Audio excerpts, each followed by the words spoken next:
Hi there, Rabbi. Good morning, Joe. I think about all the times I have said, "Oh, that's a sign. I shouldn't do this," or and some people accuse me of interpreting God's signals as a soothsayer, and I don't claim to be that at all, or I would have a lot more money in my bank account.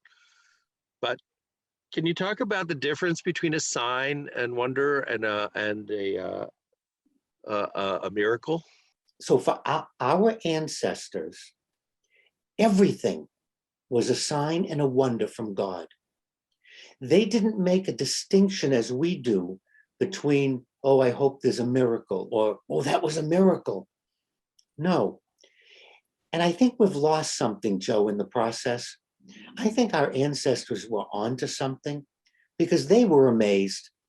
When the sun rose, it was a sign. It was amazing. When the sun set, it was amazing.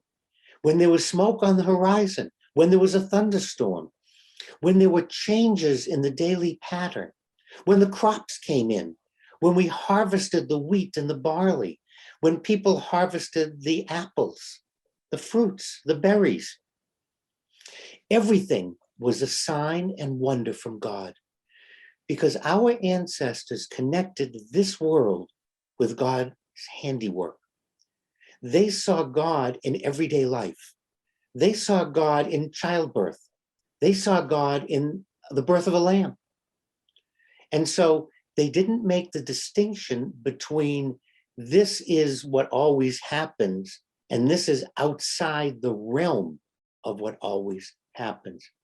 Sometime in the 5th or 6th century, the word miracle begins to appear, and the common meaning is suspension of the laws of nature, something that's supernatural. And we have lots of neat expressions. We talk about the paranormal. We talk about suspension of the laws. And we say, oh, that must be a miracle. But what's fascinating, as the centuries wore on, science was able to teach us that nothing was a suspension of the laws of nature. All these events were the laws of nature that God created. God didn't create a system and then go about violating it. He created a system where events can happen that we didn't understand, but now we do. We know about tornadoes, thunderstorms. We know a lot of events that happen because certain things come together in the natural. Well, who created the natural world? God did. So let's go back to that biblical idea of signs and wonders. And let's say that if I don't understand something that's happening, rather than jumping to, oh, this is a miracle, God suspended the laws of nature. God did this, God that. Stop, wait a minute. Did that actually happen? Or am I viewing an event and I just don't understand its cause? Therefore, I'm attributing it to a suspension when it really is part of the world God created. I know there was a trend about 20 years ago, 30 years ago, and still probably exists today, where miracles in the Bible were tried to be explained as natural occurrences that were interpreted as miracles at the time, like the burning bush and crossing the Red Sea and the flood. These were all things that if you tried, you could conceive of a way for them to naturally occur, but to people at the time, they seemed like divine actions. So let's go back to what I just said.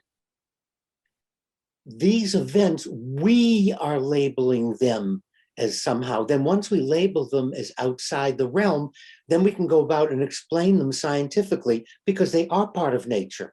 So let's go back to our biblical ancestors. It was a wonder. It was they were amazed. And nowhere do they talk of it as the miracle. We have a problem with our definition. We've come up with this word miracle, meaning suspending. Then we go back and read it into history. Let's stop doing that.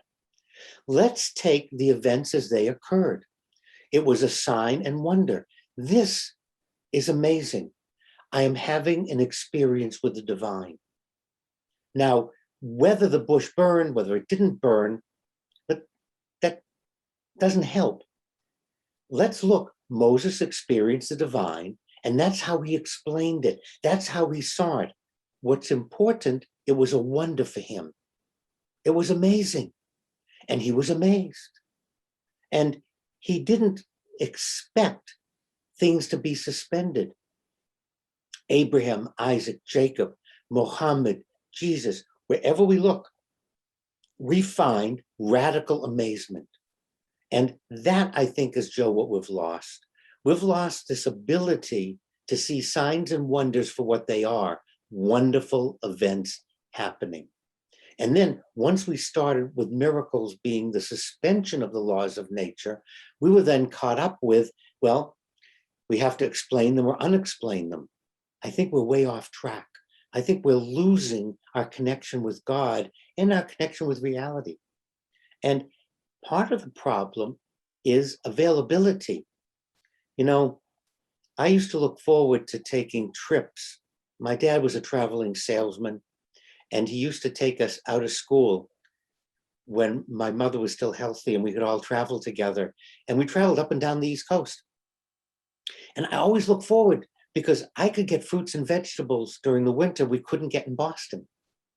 Now, I can get anything. Not amazed anymore. It doesn't, the wonder is gone because we have seemed to have access and too much to anything. But we still could have wonder when we get something in a supermarket instead of being blasé. And I think that's what's missing in our discussion. We want to have suspension of God's laws. Doesn't happen because it's all part of God's laws. It's all nature. They're all events and we've been explaining them. So let's go back to being amazed, having wonder, seeing how wonderful this event was and not spend the time dissecting it. And let's get rid of the word miracle, meaning suspension of the laws of nature. Let's be amazed.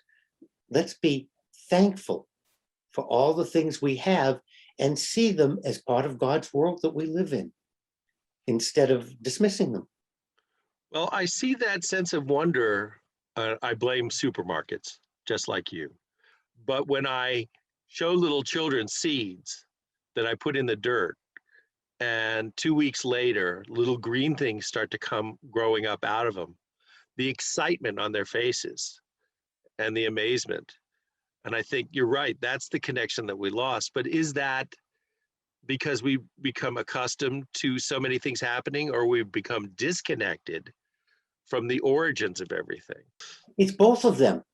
We've become disconnected from the process, and we've become cynical, and we've become blasé about the wonders of the universe. That's one of the neat things we could learn from our children. Well, I don't wonder about your signs. Thank you again for that bit of wisdom, which I will try and carry on to my everyday life. And thank you all for listening.